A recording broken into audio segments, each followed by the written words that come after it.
In the last session, I have told you that the use of carbon-based energy, coal, petrol, diesel, LPG, CNG, is responsible for the climate change. Majority of it. So in this session, let us understand how much energy we use. So if I ask, or if somebody asks how much energy we use in our day-to-day life, a lot. Many times we do not realize how much energy we are using, but actually if you put together all kinds of energy that we are using in our day-to-day life, it becomes really a lot. For example, if you are watching this video, it is very likely that you are using a laptop or a mobile phone. Then you are using energy. You are using energy, suppose it is a laptop, then you are using energy to run the laptop. But not only that, you are using energy because in manufacturing of the laptop, the energy was required. Then somebody has packaged it and that requires energy. Then somebody has transported the laptop and stored in some shop, that also requires energy. So therefore, use of laptop for watching this video is not only the running energy, but energy that goes in making it, transporting it, storing it, packaging it. All that is energy that you are responsible for using it.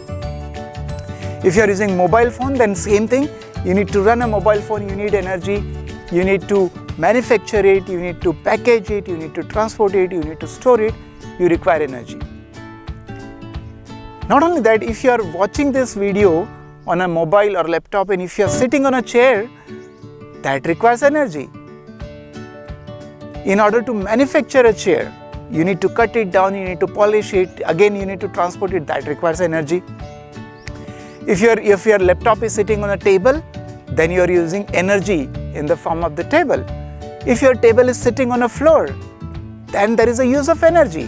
Why? Because in order to make the ceramic tiles, you require a lot of energy, very high melting temperature.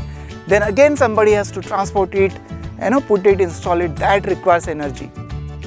If your floor is within a house, then you have used a lot of energy in making that house. So you made the concrete, you use the cement, you use the steel, you have painted your walls, all that requires energy and huge amount of energy. Imagine.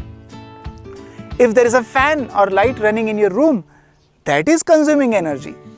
The running of the fan consumes energy, running of the light consumes energy, and manufacturing of those items also consume energy.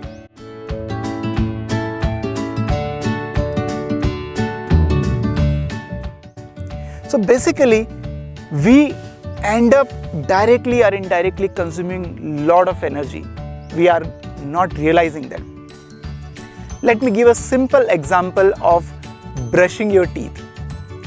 For brushing teeth, what is required? A toothpaste, a toothbrush, a wash basin, a mirror, a water. If you are using a toothpaste, then somebody has to manufacture the toothpaste. That requires energy. Somebody has to package it, and that requires energy. That manufacturing and packaging might have happened hundreds of kilometers away from you. Then somebody has to transport it all the way to the stores, and then storing in the stores, when it is on display, the energy is being consumed continuously in the lighting and running and all kind of things. So then this is only the story of toothpaste. The similar story is for the toothbrush. Somebody has to manufacture it, package it, transport it, store it, and then use it. You need a wash basin, and wash basin is a ceramic, again a very high melting temperature. So you have to melt ceramic at very high temperature to give a shape that is required. A lot of energy goes in it. You need mirror to see your face, and mirror is requires again a very high melting temperature, 650, 800 degrees centigrade. That requires a lot of energy. Then you need water in your tape. So somebody has to pump the water in the overhead tanks. And pumping the water overhead tanks, it requires motor, and then that requires energy. And when all this thing is ready in time for you, you can brush your teeth. How much time it takes? For a few minutes, 4 minutes, 5 minutes. That's it. For a simple activity as brushing your teeth, you have to make so much arrangement, and every arrangement requires energy.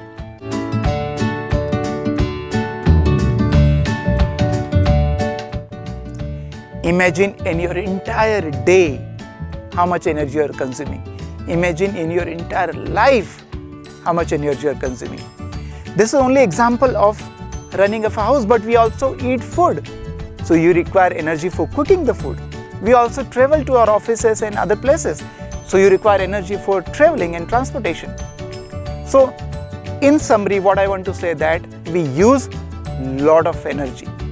Knowingly or unknowingly, we do not realize. And every drop of energy that you are using, it is resulting in carbon dioxide emission, which is resulting in global warming and climate change. So next time we use any bit of energy in terms of light, fan, cooking, travel, everything, try to find out how with minimum energy you can get your job done, so that contribution of yours in the climate change becomes smaller and smaller. Thank you very much. In the next session, I will tell you what are the units of energy, how do we measure energy in our day-to-day life.